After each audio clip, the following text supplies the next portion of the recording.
Exactly 20 years ago, I relocated to Europe. I was in a hall like this, and I had just finished from secondary school in Lagos.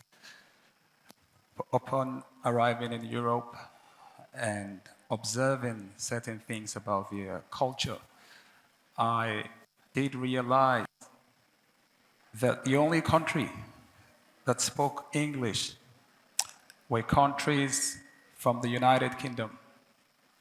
Little countries like Luxembourg, the country in which I live in, it's only 500,000 people, and they speak Luxembourgish.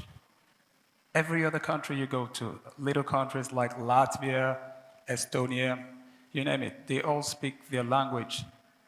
And this went ahead to show me that these Europeans understood the importance of cultural borders, yet they had arrived in our part of the world, and with total disregard for our cultural differences, have merged us together.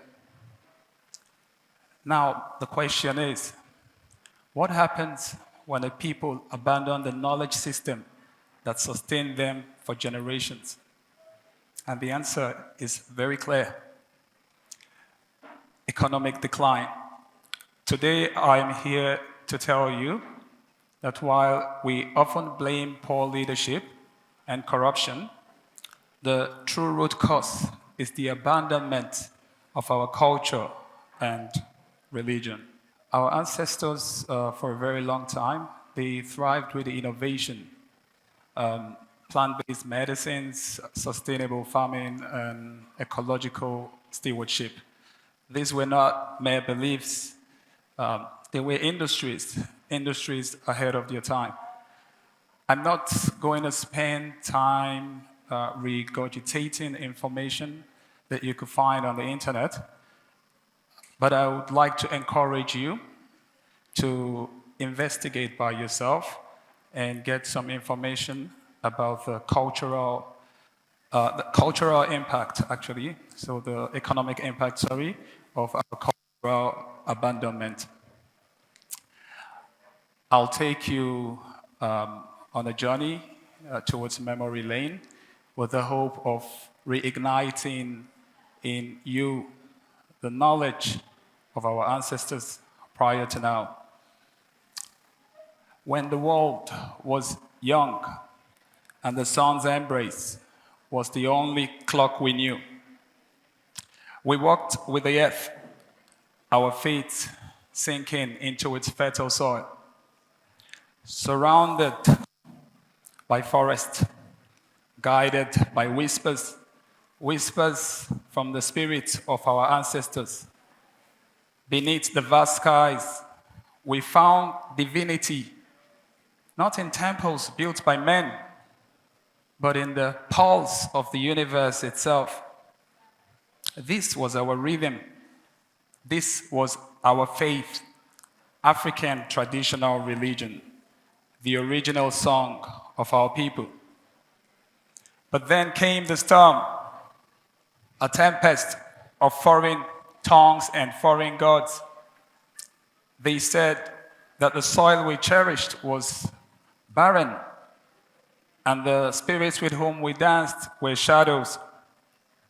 They broke our calabashes, scorned the shrine where our grandmothers prayed, and told us to look up for salvation, as though the earth beneath us held no grace.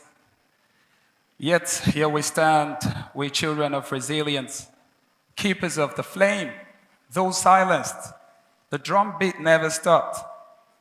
It echoes in our proverbs, in the kola nut shared with strangers, in our names that hold meaning, in the libation poured for those unseen gods of the earth, the skies, the rivers.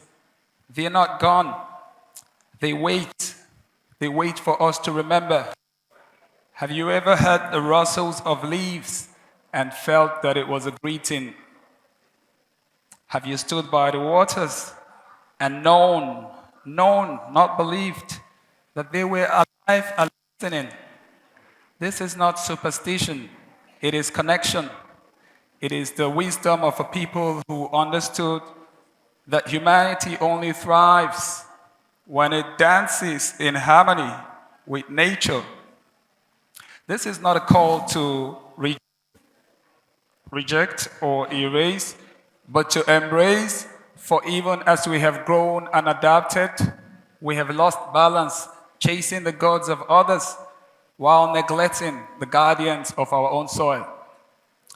So I say to you, let us rebuild our shrines, not just with stones, but with understanding, with pride, with stories.